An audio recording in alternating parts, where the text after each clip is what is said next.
Graça e paz, queridos irmãos, esse é o canal Discipulando pela Bíblia. Eu sou o pastor Bruno Pinho e estou aqui, graças a Deus, mais uma vez, com muita honra, alegria, prazer, satisfação de poder compartilhar aquilo que temos de mais precioso, que é uma porção da Palavra de Deus ao seu coração. Primeira vez por aqui? Então seja muito bem-vindo. E saiba que esse canal aqui ele tem um propósito muito bem definido, que é gerar uma cultura de leitura bíblica ao seu coração. E nós estamos aqui num dia muito especial, porque nós estamos encerrando mais um livro extraordinário da Bíblia, que é o livro de Esther. Nós vamos hoje meditar e refletir sobre os seus últimos 3 capítulos, os capítulos 8, 9 e 10. Na porção de hoje, veremos uma grande reviravolta no texto, no contexto de tudo que está acontecendo, pois a vitória do povo de Deus está a caminho. E tudo isso e muito mais vocês verão aqui em Discipulando pela Bíblia. E no capítulo 8, o capítulo 8 começa com um contexto, digamos assim, favorável, porque nós temos aqui já um cenário com Amã, aquele inimigo do povo judeu, o inimigo voraz, de Mordecai, ele agora está morto. Então parece que todo o perigo do povo judeu tinha sido extinto. Porém, nós vemos ali na palavra que o decreto de extermínio ainda permanecia em vigor. Por quê? Porque segundo a lei persa, um decreto do rei ele não pode ser jamais revogado. Então, Esther precisa mais uma vez entrar em cena e ela se apresenta mais uma vez diante de Assuero. E com muita coragem, ela suplica ao rei pelo livramento do seu povo. O rei então permite que tanto ela quanto Mordecai escrevam um novo decreto. Nós podemos ver isso em Esther capítulo 8, versículo 8. Escrevei, pois, em nome do rei, como parecer bem aos vossos olhos. E aí eles usam a criatividade, eles refletem sobre aquela situação. Bom, se não pode ser revogada a questão da estimulação ao extermínio do povo judeu, qual seria a solução? O novo decreto autoriza os judeus a se defenderem de qualquer ataque estipulado no dia 13 do mês de Adar, que é a data específica do decreto do genocídio do povo judeu. O mesmo dia que estava marcado para essa destruição. A lição aqui é, quando Deus está no controle, até o que parecia selado, já determinado, uma sentença contra aquele povo, pode sim ser revertido. E Mordecai, que agora está alçado, ou seja, promovido à posição que outrora era de Amã, olha que coisa extraordinária, O segundo do reino agora pertence ao cargo de Mordecai. Ele sai do palácio com vestes reais, uma coroa e com um novo decreto que é apresentado para todo o povo. A cidade acaba se enchendo de alegria com esse novo decreto, da questão dos judeus poderem se defender dentro daquele contexto. E aonde havia luto, agora existe um novo tempo, um tempo de festa, alegria e muita esperança. Esther capítulo 8, versículo 16. Para os judeus houve luz, alegria, regozijo e honra.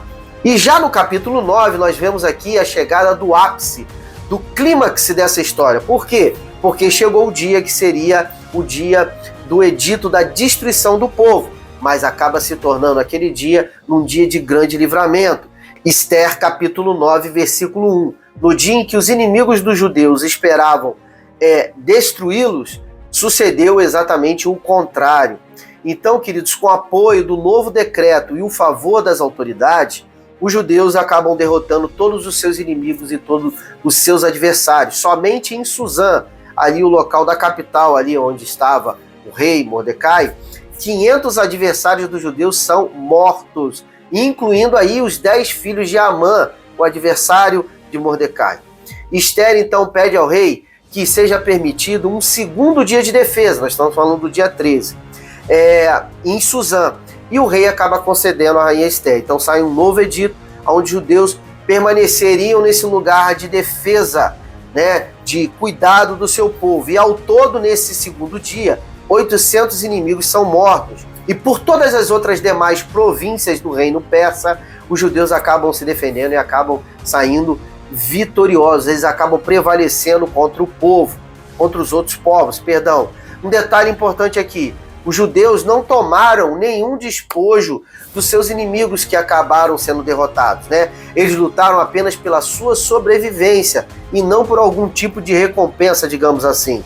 A vitória foi tão marcante para o povo de Deus que foi estabelecida uma nova celebração anual que foi chamada de Purim. Esther, capítulo 9, versículo 27, diz o seguinte: os judeus estabeleceram e aceitaram o costume que todos os anos celebrariam entre os dias 14 e 15 do mês de Adar, o quê? O Purim. Lição: o Purim se torna um memorial da fidelidade de Deus com relação ao seu povo. Da tristeza nasceu um dia de festa e do perigo Deus deu um grande livramento.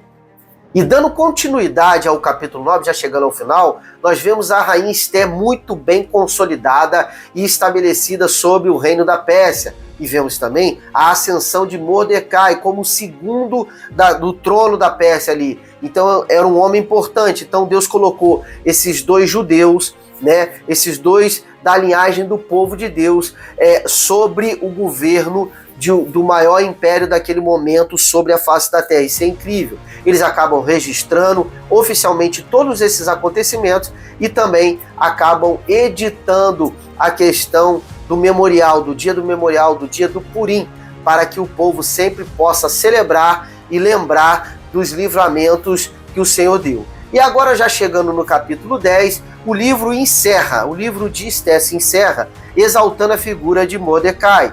Agora, o segundo homem no reino, como eu já disse anteriormente, atrás apenas do rei Assuero. Esther, capítulo 10, versículo 3, diz o seguinte: Mordecai foi grande entre os judeus, estimado pela multidão de seus irmãos, e procurava sempre o bem do povo e falava a favor de toda a sua descendência. A lição final aqui é: quando homens e mulheres se colocam à disposição de Deus, ele escreve histórias de redenção extraordinárias, que podem acabar, inclusive, alcançando diversas outras gerações. O livro de Esther, meus queridos irmãos, nos ensina que mesmo quando Deus não é, digamos assim, mencionado diretamente nas linhas aqui no texto, nós verificamos a sua presença em todo desenrolar da história. Até nos bastidores, nos detalhes, no tempo certo, ele sempre aparece e age com livramento para o seu povo. Coragem, fé e propósito podem transformar qualquer, vamos dizer assim, decreto de morte, qualquer cenário caótico, em um novo ciclo de vida e de muitas vitórias. E aí, gostaram do conteúdo de hoje? Esse vídeo edificou seu coração? Então chegou o momento que eu te peço humildemente: curte, comenta, compartilhe esse vídeo e segue o canal para não perder nenhum conteúdo que é postado diariamente, porções da palavra de Deus. Chegou o momento agora de me despedir de todos vocês, deixando a graça e a paz do Senhor Jesus e dizendo que amanhã, se assim o Senhor permitir, teremos muito mais. Shalom!